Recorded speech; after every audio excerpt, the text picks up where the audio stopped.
toutes les unités, la Chevrolet verte a été signalée dans le parking de la salle du concert pop.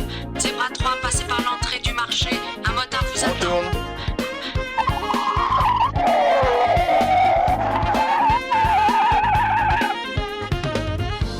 Il reste combien de minutes? 12. C'est celle-là. Fais-la démarrer. Je m'occupe du coffre.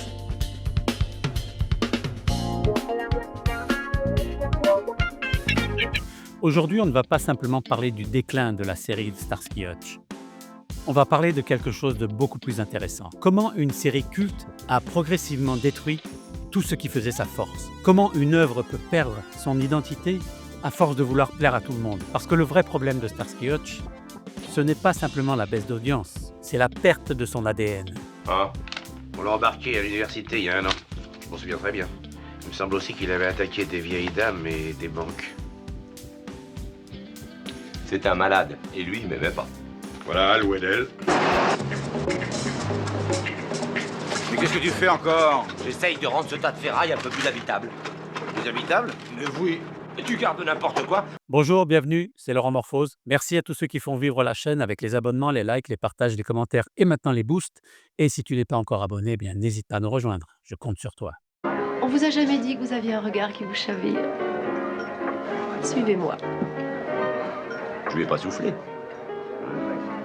Ça parle de drogue, de corruption, de pauvreté, de criminalité rurale. Et surtout, Starsky est impulsif et Hutch est plus cérébral. Seul muscle, je te balance tout le chargeur. Lâche ça. Leur duo est déséquilibré, tendu. Et ça fonctionne. La série a une véritable identité. Mais très vite, des associations américaines accusent de glorifier la violence. On est dans les années 70, le débat sur l'impact de la télévision explose. Et des plaintes arrivent. Et ABC, qui diffuse la série, commence à paniquer. Et c'est là que la chaîne impose des changements. Moins de violence, moins d'armes visibles, plus d'humour, plus de morale. Et c'est là que tout bascule. C'est à partir de la saison 3 que la série change de ton. Les intrigues deviennent plus légères, les situations presque caricaturales. On y ajoute des touches comiques, des épisodes plus grand public. Pourquoi? Parce que la chaîne veut rassurer les annonceurs. It's all yours?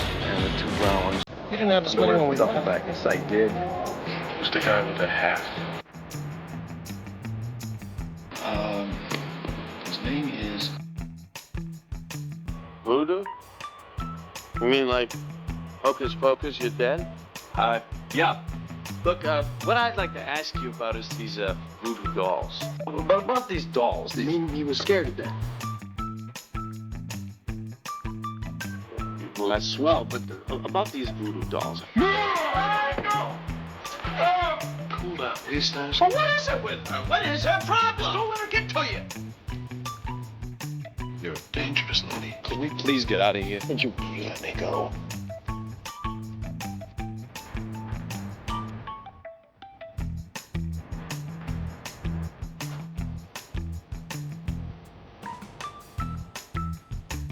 She's crazy about me. I can tell. Was she checking me out? She's looking at me.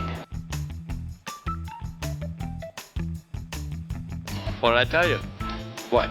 It's not to bother me. On passe d'une série policière urbaine à un divertissement calibré. Et quand on édulcore une œuvre, on enlève ce qui la rend unique. Laissez passer!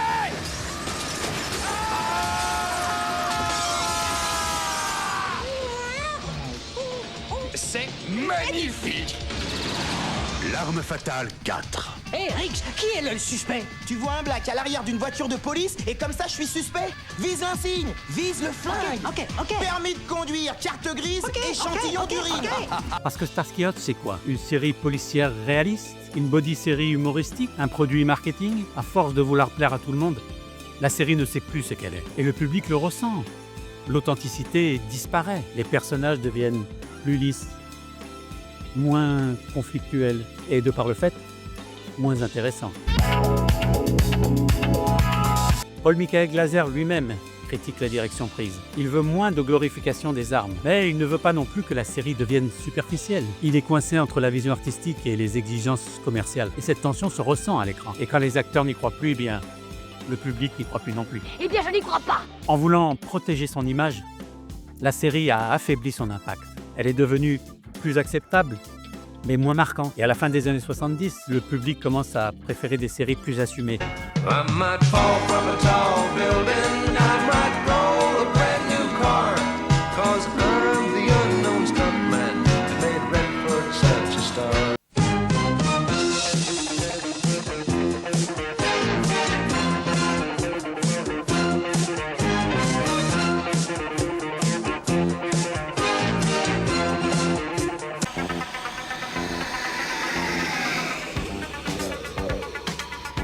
Les exploits d'un chevalier solitaire dans un monde dangereux. Le chevalier et sa monture. Résultat, les audiences baissent. Pas brutalement, mais progressivement. Comme une flamme qui s'éteint doucement. Eh ben, reste pas planté comme ça, parce que lui, il est monote.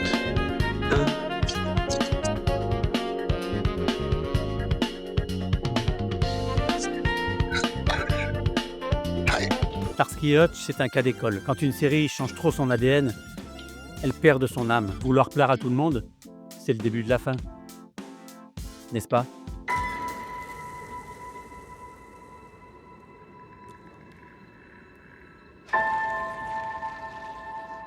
Qui es-tu?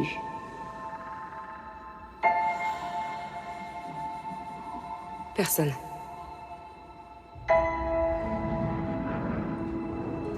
Aujourd'hui, on s'en souvient avec nostalgie, et c'est ça, la vraie victoire. Comme d'habitude, on en discute en commentaire, c'est un sujet passionnant, je sais que ça vous intéresse, Starsky et Hutch.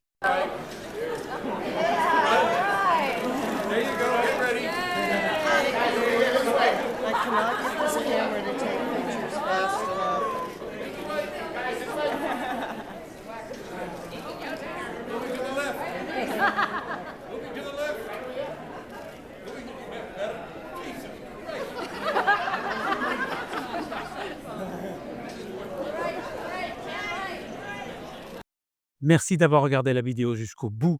Un pouce en l'air, ça me fera extrêmement plaisir, je compte sur toi. D'accord, faisons comme ça. Pour prolonger le plaisir, on se rejoint sur cette vidéo. Sinon, je te dis à la prochaine. Portez-vous bien. Ciao.